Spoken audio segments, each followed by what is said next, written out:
Thank you very much for staying. Welcome back to the show. Now, the Chartered Institute of Bankers Ghana has added its voice to calls for the Bank of Ghana to accept the introduction of cryptocurrencies in the country. Speaking with Joy Business, Chief Executive of the Chartered Institute of Bankers, Anthony Opong, said Ghana cannot escape the invasion of digital currencies, which is gathering momentum in some countries. He thinks the Bank of Ghana should begin setting guidelines for its operations in the country rather than place a ban. There's more in the following report. Bitcoin is a digital currency used in transacting investments among businesses in the banking industry. The digital-based currency allows transactions to be mainly carried out through the internet. According to the Chief Executive of the Chartered Institute of Bankers, Anthony Opong, the acceptance of the currency in many banking environments around the globe is an indication that Ghana cannot escape from its application. He thinks the BOG should begin setting some guidelines for its operations in the country rather than placing a complete ban on its operation. It's not peculiar to Ghana, I see. So, if that's what the international banking community wants, and that's what they've embraced, we cannot isolate ourselves from it. We don't work as island. We work as a community. And therefore, if it is something that is globally accepted, what we need to know, they want to see what is in it. What are the benefits that we can derive as a country, as an industry in Ghana, and therefore, what do we need to know about it, and then what kind of equipment, how do we equip our people so that they also come to terms with it.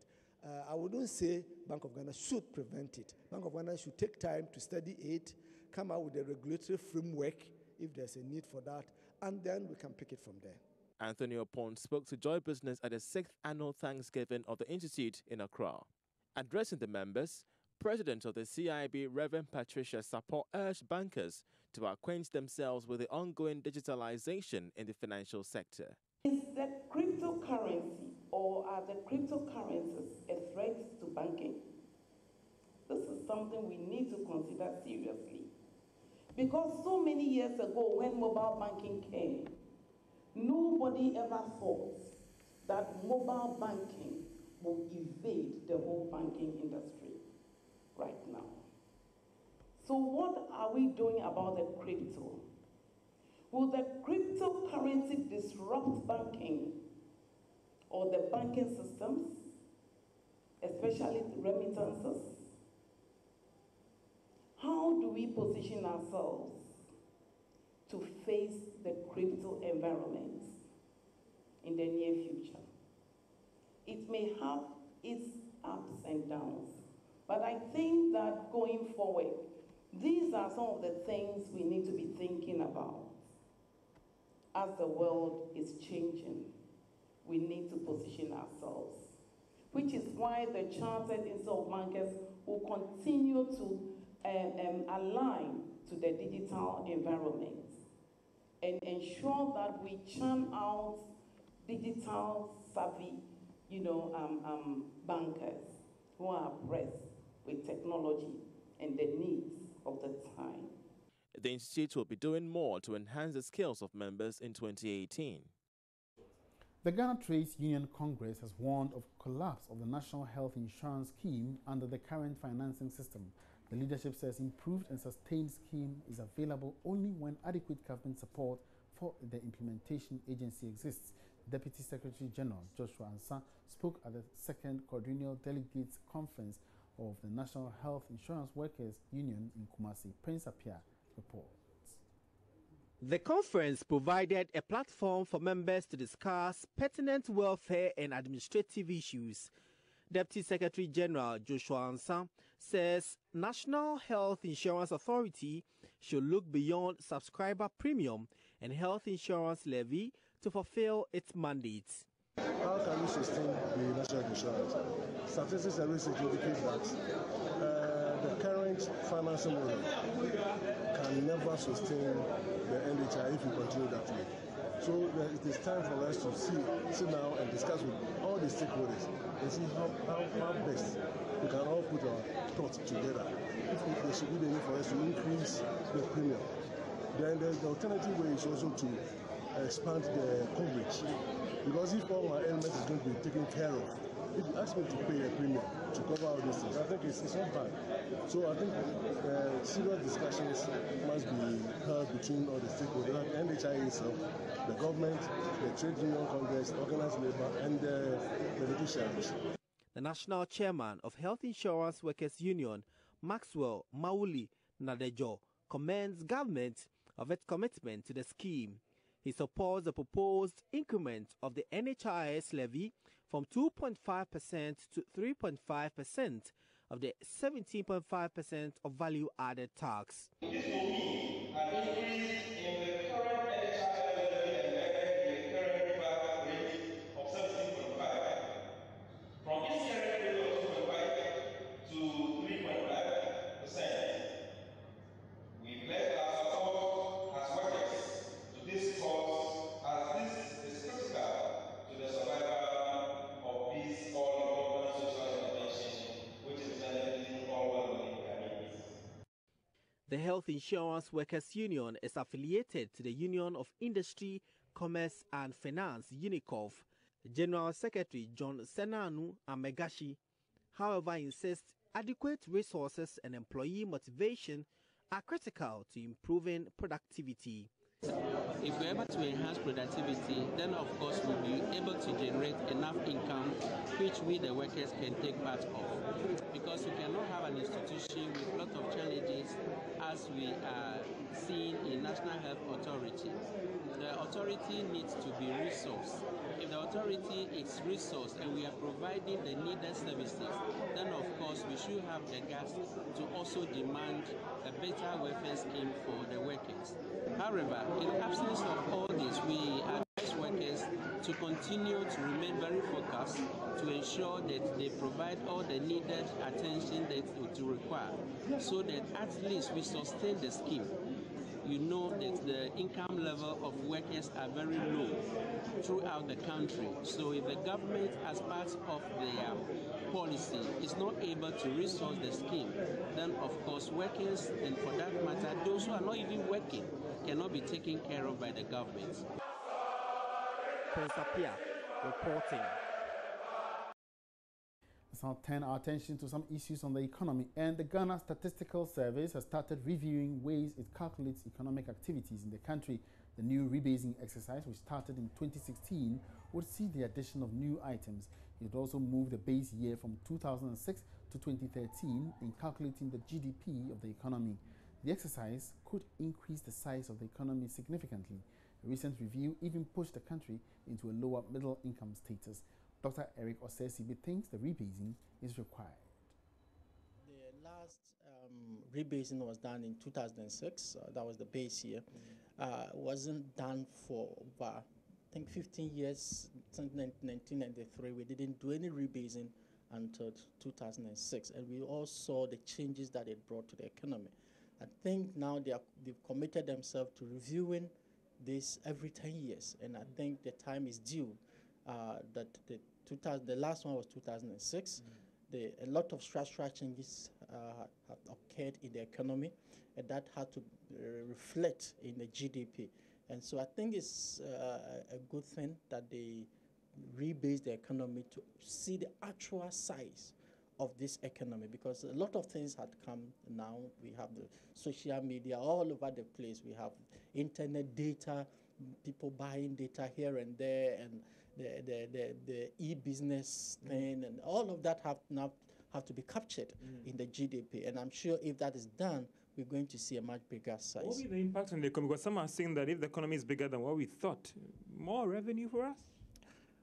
Well, exactly, but these are often, they remain numbers, all right? You are now going to capture what is already there. The economy itself is what it's producing now, but in terms of giving you the fiscal space, because if the base is going to expand by way of the numbers changing, then it means that, well, it's not as that bad as you think. You now have enough fiscal space to borrow, because you're going to have a much bigger space for that would then bring your debt to GDP ratios down, which then means that you have to then, you can borrow, but it also means that your tax revenue to GDP will also fall. Then then means that you are really not doing well in terms of your tax collection. So you have to step up because the economy has the potential to give you much more revenue than it's doing now. Now, on its part, the Private Enterprise Federation (PEF) says it will be a disincentive to rebase the economy less than 8 years after the previous rebasing exercise was done. The CEO of PEF, Nanose Bunsu, is worried it will cut the private sector and government off a lot of credit opportunities. So far, he says, the rebased economy has not added much to the real activities of the economy. Rebasing the economy, it's been one of the reasons why we haven't really had access, or that's basically one of the reasons why we were brought up to middle income status at the lower ranking. It's very likely that we'll be doing another rebasing again after 8 years. Exactly how has the past rebasing affected business and access to credit, and also this new one that is going to be happening? Well, I'm not privy to any discussion as to rebase the economy. But my position and the position of most of the members of the council is that don't glorify yourself of things that you're not. When we jumped up into calling ourselves the middle income, were we really middle income? We cut ourselves off some sources of concessionary facilities that we could have taken advantage of.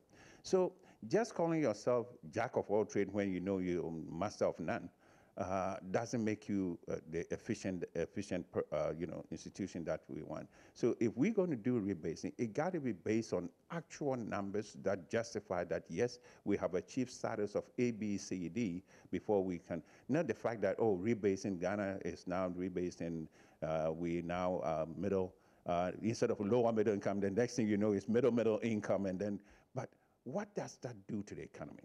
How does that affect the livelihood of the citizenry? How does that affect businesses that operate within that environment?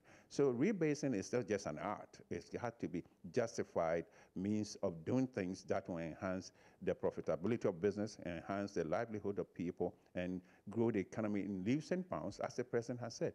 We want to wean ourselves off aid. If we're going to do that, we wean ourselves off in a vacuum. What is in replace to replace the aid?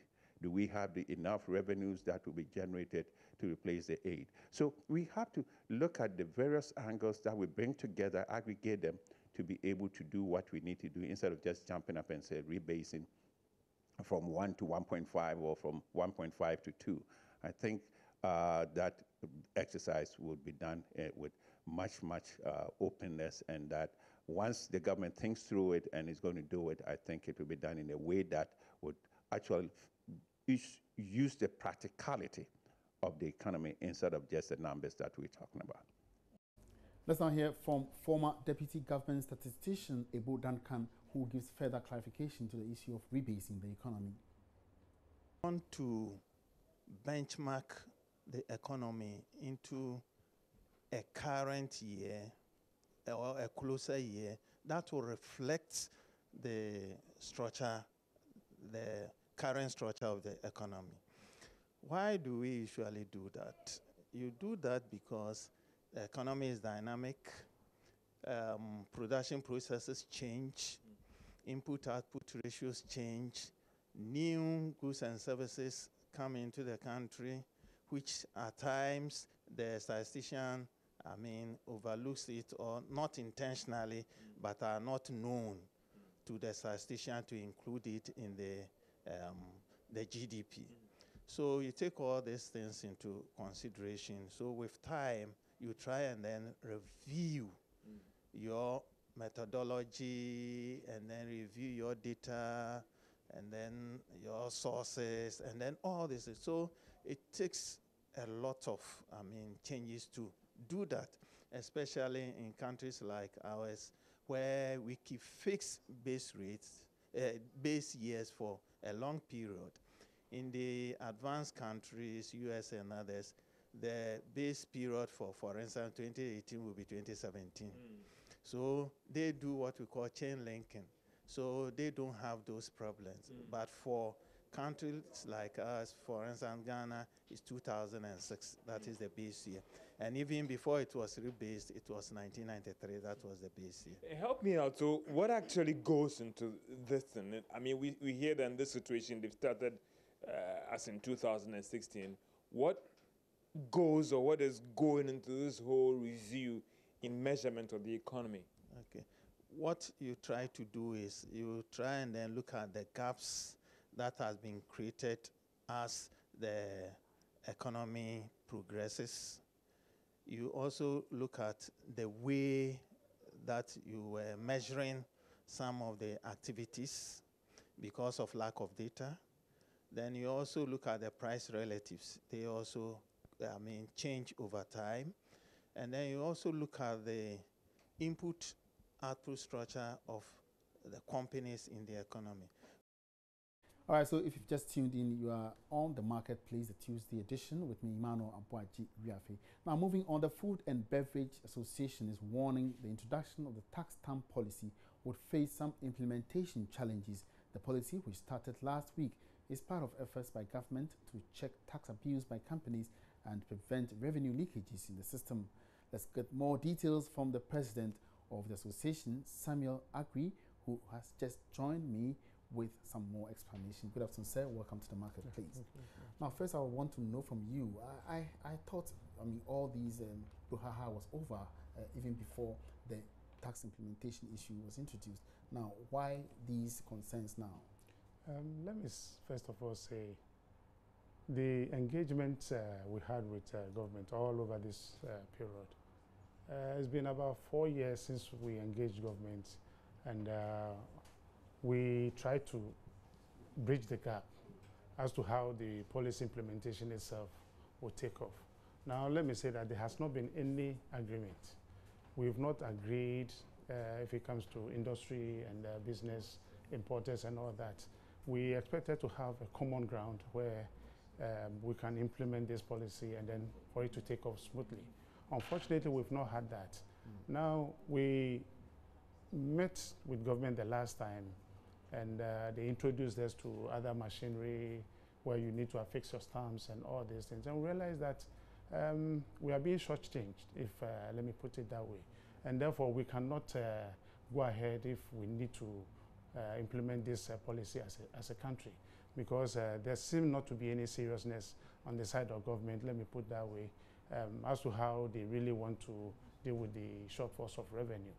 Tax stamp shouldn't be a problem for industry, but as we see it now, most businesses, or let me say importers, possibly may have to stop importing certain products if it comes to carbonated drinks because of the way we need to affix stamps and all that.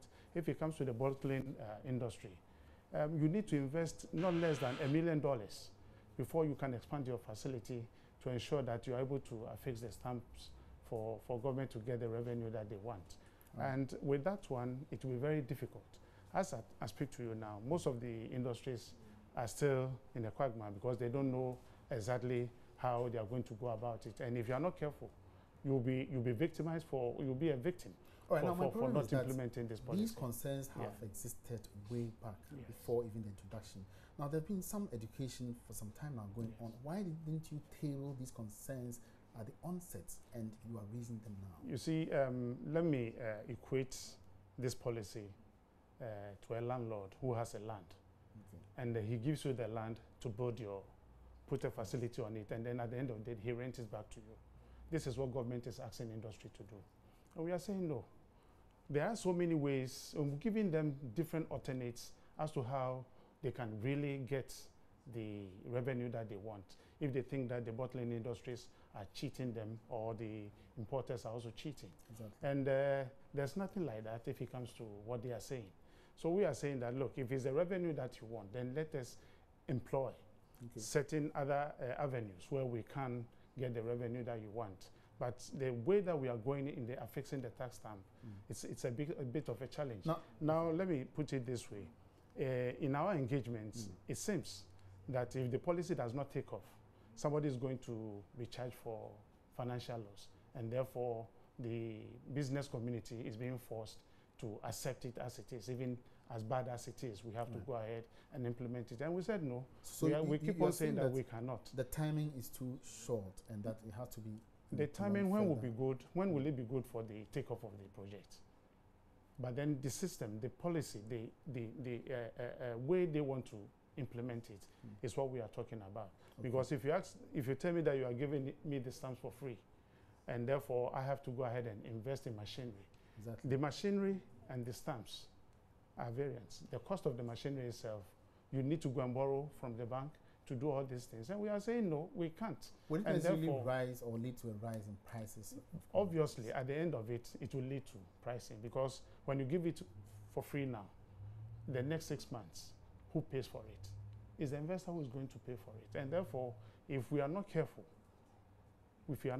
most businesses will have to fold up, especially the bottling industries, and then also some importers, as I said earlier on, may not be able to import certain things, and therefore they may have to fold up in business. And I don't think we need to come to that end if it comes to tax application or the tax stamps. We are not there yet. We need to get to, because there are certain items that we say they are bringing across the border, smuggling into the country. Those are the things that we need to look at it first. And then later we can say, if we are successful in that area, we look at the next item that we think that we can do. And then as to how it has to be implemented, has been the bane of the contention at all the... All right, I guess we will definitely have to get more time to exhaust all these options. But before you go, what about the restriction on advertising on alcoholic beverages, which has also become an issue in recent times? If I should take it from two angles, the social side and then the business side, once it has been stopped, media or the media houses that are running those adverts are also going to suffer for it. And then let me say, the businesses themselves are also going to suffer for loss of advertisement. And then the advert that would direct the consumer to their products will not be there. And therefore, why the enforcement? On the other side, if it comes with the social side, it's good that it has been enforced. And I support the FDA for taking that bold step. Why? Because the alcoholic industry as we see today, most of them are not regulated. And therefore, if we allow it to go the way it's going, we don't know where we are heading. When we go to the non-regulated ones, do they belong to the association? No. And we keep on sending signals that, look, everybody must come in, because people are producing alcoholic beverages in their backyard and they're putting it on the market, taking other people's brands and then filling it with anything anyhow and putting it on the market. So with the freedom of association, don't you think these could come also under a different grouping and maybe challenge, or so to speak? The challenges that we envisage is what the effect that it will have on the industry. But then, if you look at the policy as it is, previously we have so many companies that are complying with the policy as it is. They are compliant companies and they are producing good products. Those ones should not be made to suffer. And therefore, they need to engage them further to ensure that, so that we can take out all these inferior products that are coming into the market that are hurting. Many thanks for your time, Samuel Agri. Samuel Agri is the president of the Food and Beverages Association. Now, away from that, the Ghana Real Estate Developers Association, GREDA, is painting a gloomy picture of the housing deficits in the country.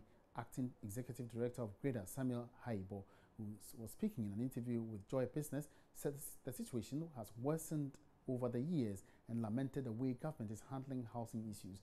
This was after an American investment firm, Overseas Private Investment Corporation, provided $60 million facility to GHL Bank.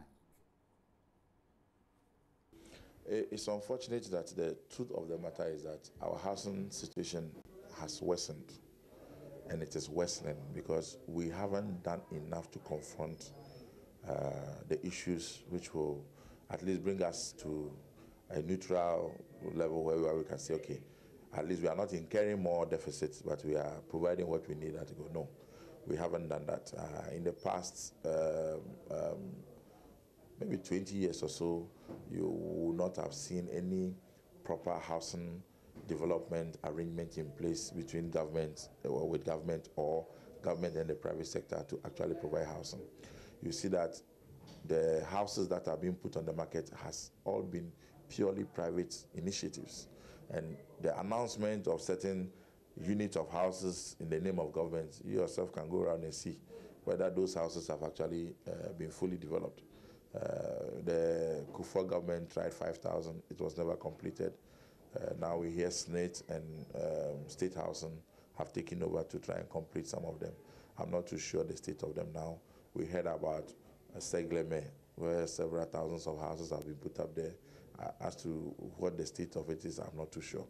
So the real houses that have been developed and finished and handed over, as you can find out, has all been done by private sector. And they have done this at great cost. That's great cost. So the deficit, which stood at 1.7 million as of 2010, that figure came about in 2010.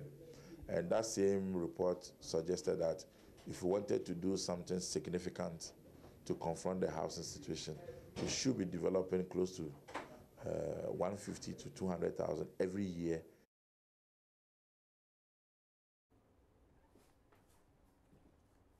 And on that note, we wrap up this afternoon's edition of The Marketplace. Thank you so much for watching. My name is Emmanuel Apwaji Viafe. Let's meet again, same time tomorrow. Have a good afternoon.